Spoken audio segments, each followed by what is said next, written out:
Саламатсыздар ма, құрметті құқықтану білім беру бағдарламасының білім алушылары. Бүгінгі дәрсіміздің тақырыбы әлеуметтік әріптестік және ұжымдық шарт. Қарастырылатын сұрақтар. Бірінші, әлеуметтік әріптестіктің түсінігі, қағидалары, жүйесі, нысандары. Екінші сұрақ, әлеуметтік әріптестіктің тараптары. Үшінші сұрақ, әлеуметтік әріптестіктің мазмұны. Төртінші сұрақ, ұжымдық шарт тараптары, мазмұны және құрылымы. Және бесінші сұрағымыз, ұжымдық шартты бекіту тәртібі. Яғни бұл тақырып еңбек құқығының маңызды және қазіргі еңбек нарығы үшін өте өзекті институттары болып табылады. Әлеуметтік әріптестік еңбек қатынастарындағы тұрақтылықты қамтамасыз етеді, ал ұжымдық шарт қызметкер мен жұмыс берушінің өзара міндеттемелерін нақтылайтын құқықтық акт ретінде үлкен маңызға ие болады. Әлеуметтік әріптестік қызметкер, жұмыс берушілер және мемлекет арасындағы еңбек саласындағы өзара қарым-қатынастарды келіссөздер, кеңестер, ынтымақтастық және бірлесе әрекет ету арқылы реттейтін жүйе. Бұл жүйе еңбек қатынастарының тұрақтылығын, екі жақ құқықтары мен мүдделерінің тепе-теңдігін қамтамасыз етеді. Қазақстанда әлеуметтік әріптестік үш жақты комиссиялар арқылы жүзеге асады және еңбек нарығын реттеудің маңызды механизмі болып табылады. Әлеуметтік әріптестіктің негізгі мақсаттары. Бірінші, еңбек қатынастарының тұрақтылығын қамтамасыз ету.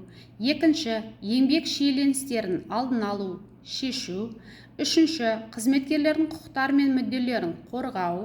Төртінші, жұмыс берушілердің экономикалық мүмкіндіктерін ескере отырып, еңбек жағдайларын жақсарту. Бесінші, әлеуметтік экономикалық саясаттағы тепе-теңдікті сақтау. Алтыншы, қоғамдағы әлеуметтік әділеттілікті нығайту. Ендігі келесі әлеуметтік әріптестіктің қағидалары. Бірінші, тараптардың тең құқықтылығы және тең жауапкершілігі. Екінші, ынтымақтастық пен консенсус. Үшінші, еріктілік және өзара мүдделілік. Төртінші, келіссөз жүргізудің ашықтығы мен жариялылығы. Бесінші, қабылданған міндеттемелердің міндетті орындалуы. Алтыншы, заңдылық және өзара құрмет. Бұл қағидалар әлеуметтік әріптестіктің тұрақты әрі тиімді жұмыс істеуін қамтамасыз етеді. Әлеуметтік әріптестік жүйесіне үш негізгі тарап қатысады. Бірінші, қызметкерлердің өкілдері. Олар негізінен кәсіподақ ұйымдары арқылы әрекет етеді. Кәсіподақтар қызметкерлердің әлеуметтік, экономикалық және еңбек құқықтарын қорғауға бағытталған. Қызметкерлер өкілдерінің құқықтары, жұмыс берушімен келіссөздер жүргізу, ұжымдық шарттар мен келісімдер жасасу, еңбек заңнамасының сақталуына қоғамдық бақылау жүргізу, еңбек дауларына қатысу, қызметкерлер мен мүддесін мемлекеттік органдарда қорғау. Екінші, жұмыс берушілердің өкілдері. Бұл жұмыс берушілердің бірлестіктері, қауымдастықтары, салалық ұйымдары. Олардың рөлі жұмыс берушілердің экономикалық мүдделерін білдіру, еңбек жағдайын белгілеуде кәсіподақтармен келіссөздер жүргізу, ұжымдық шарт жобасын әзірлеуге қатысу, тарифтік келісімдерге қол қою. Үшінші, мемлекет. Мемлекет әлеуметтік әріптестіктің бір мезгілде реттеушісі және толыққанды қатысушысы. Мемлекеттің функциялары: еңбек заңнамасын қабылдау, үш жақты комиссиялардың жұмысын ұйымдастыру, еңбек қауіпсіздігін бақылау, жұмыссыздықты төмендету саясатын жүргізу, еңбек дауларын шешуге жағдай жасау. Осы үш тараптың келісімі қоғамдағы әлеуметтік тұрақтылық пен өндірістік тиімділікті қамтамасыз етеді. Қазақстанда әлеуметтік әріптестік үш деңгейде жүзеге асырылады. Бірінші, республикалық деңгей. Бұл деңгейде кәсіподақтар федерациясы, жұмыс берушілердің ұлттық палатасы, үкімет қатысатын республикалық үш жақты комиссия қызмет етеді. Бұл комиссия жалақының ең төменгі стандарттарын, еңбек қауіпсіздігіне байланысты ұлттық бағдарламаларды, әлеуметтік саясат бағыттарын бекітеді. Екінші, салалық деңгей. Салалық келісімдер жасасады. Білім беру, медицина, құрылыс, көлік, ауыл шаруашылығы тағы басқа да салаларда кездеседі. Олар саладағы жалақы деңгейін, еңбек жағдайын, әлеуметтік кепілдіктерді белгілейді. Үшінші, өңірлік деңгей. Аймақтық үш жақты комиссиялар өңірдің еңбек нарығын, жұмыссыздық деңгейін, инженерлік кәсіби ресурстардың қажеттілігін реттейді. Төртінші, ұйым, яғни кәсіпорын деңгейі деп те атауға болады. Бұл деңгейде ең маңызды құжат ұжымдық шарт қабылданады. Ұжымдық шарт жұмыс беруші мен қызметкерлердің арасындағы әлеуметтік еңбек қатынастарын реттейтін келісім. Бұл келісім қызметкерлерге заңда көрсетілгеннен де жоғары шарттар мен кепілдіктер бере алады. Ұжымдық шарт ұйым ішілік басты құқықтық акт болып табылады. Ол еңбек қатынастарының нақты тәртібін, әлеуметтік кепілдіктерді ынталандыру мен қорғау шараларын белгілейді. Ұжымдық шарттың мазмұны тараптардың келіссөзі нәтижесінде қалыптасады.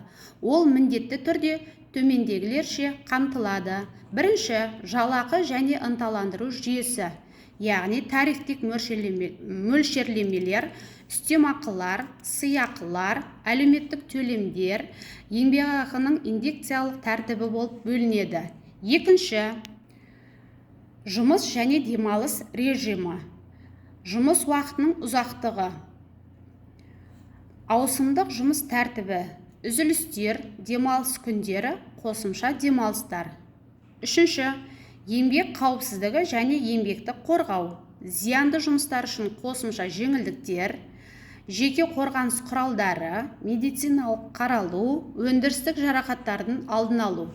Төртінші, әлеуметтік кепілдіктер, материалдық көмек, әлеуметтік пакеттер, тамақтандыру, жол ақысы, тұрғын үйге қолдану, яғни тұрғын үйге қолдау беру, балаларға көмек көрсету. Бесіншісі, кәсіподақтардың құқықтары мен кепілдіктері, яғни бұл жерде кәсіподақ қызметкерлеріне жағдай жасау, кәсіподақ жиналыстарын өткізуге рұқсат беру, кәсіподақ төрағасын жұмыстан босатудың ерекше тәртібін қолдану. Және алтыншы, тараптардың жауапкершілігі. Ұжымдық шарт міндетті түрде орындаушылар, орындау мерзімдері, жауаптылықтың шараларын белгілейді. Ұжымдық шарт бірнеше кезеңнен тұрады. Бірінші, ұжымдық шарт жасау туралы ұсыныс, яғни жұмыс беруші, кәсіподақ немесе қызметкерлердің өкілдері беруі мүмкін. Екінші, комиссия құру. Екі тараптан тең өкілдерден тұратын комиссия құрылады. Ол келіссөздерді жүргізеді. Үшінші, келіссөздер жүргізу. Келіссөздер ашық, жария түрде және тараптардың тең қатысуымен жүргізіледі. Келіссөздер барысында ұсыныстар талқыланады, талаптар қаралады, ымыраға келу жолдары іздестіріледі. Төртінші, ұжымдық шарт мәтінін келісу. Комиссия шарттың мәнін толық дайындайды. Бесінші, қол қою. Екі тараптың уәкілетті тұлғалары қол қойып, шарт күшіне енеді. Алтыншы, тіркеу. Ұжымдық шарт жұмыс берушінің орналасқан жеріндегі еңбек жөніндегі мемлекеттік органдарға тіркеледі. Ұжымдық шарт міндетті түрде орындалуы тиіс нормативтік акт. Жұмыс беруші де, қызметкерлер де бағынуы қажет. Еңбек даулары туындағанда негізгі дереккөз ретінде қаралады. Ұжымдық шарт заңға қайшы келмеуі керек, бірақ заңда белгіленген құқықтардан төмен болмауы тиіс. Алайда ол қызметкерлерге қосымша жеңілдіктер мен артық құқықтар бере алады. Бұл оның басты артықшылығы. Ұжымдық шарттан басқа ұжымдық келісімдер де бар. Республикалық, салалық, өңірлік. Бұл келісімдер белгілі бір топтардың немесе салалардың еңбек жағдайларын жалпы деңгейде реттейді. Келісімдер жалақы саясатымен, еңбек қауіпсіздігімен, жұмыспен қамтумен, әлеуметтік кепілдіктермен байланысты мәселелерді қамтиды. ұжымдық шарт кәсіпорын деңгейіндегі нақты құжат, ал ұжымдық келісім кең ауқымды нормативтік акт. Әлеуметтік әріптестік пен ұжымдық шарттың маңызы. Бұл институттардың қоғамға және еңбек нарығына тигізетін әсері өте зор. Бірінші, әлеуметтік тұрақтылықты қамтамасыз етеді. Ереуілдердің, еңбек дауларының алдын алады. Екінші, екі тараптың мүддесін теңестіреді. Қызметкердің құқықтарын қорғайды, жұмыс берушінің экономикалық мүмкіндіктерін ескеріледі. Үшінші, еңбек жағдайын жақсартады, қауіпсіздік, жалақы, әлеуметтік пакет деңгейі көтеріледі. Төртінші, еңбек өнімділігін арттырады, қызметкерлердің қанағаттануы мен мотивациясы жоғарылайды. Бесінші, кәсіпорын мәдениетін нығайтады, яғни ұжымдағы қарым-қатынас реттеледі. Алтыншы, халықаралық стандарттарға сай, яғни халықаралық еңбек ұйымы конвенциялары әлеуметтік диалогты қолдайды. Қазақстанда осы нормалар ұсынылады. Қорытындай келе, әлеуметтік әріптестік еңбек қатынастарын реттеудің тиімді әрі маңызды тетігі болып табылады. Ол жұмыскерлердің, жұмыс берушілердің және мемлекеттің өзара келісімге келуіне, еңбек саласындағы әлеуметтік экономикалық мүдделердің теңгерімін сақтауға негізделеді. Әлеуметтік әріптестік еңбек дауларының алдын алуға, тұрақты еңбек қатынастарын қалыптастыруға және қоғамдағы әлеуметтік тұрақтылықты қамтамасыз етуге ықпал етеді. Ұжымдық шарт әлеуметтік әріптестіктің негізгі құқықтық нысаны ретінде жұмыскерлер мен жұмыс беруші арасындағы еңбек, әлеуметтік және экономикалық қатынастарды реттейді. Ол еңбек жағдайларын жақсартуға, жұмыскерлердің құқықтары мен кепілдіктерін кеңейтуге, сондай-ақ еңбек заңнамасының сақталуын қамтамасыз етуге бағытталған. Осылайша, әлеуметтік әріптестік пен ұжымдық шарттың тиімді жүзеге асырылуы, еңбек құқықтарын қорғаудың, еңбек қатынастарын үйлестірудің және лайықты еңбек жағдайларын қамтамасыз етудің маңызды шарты болып табылады. Назарларыңызға рахмет.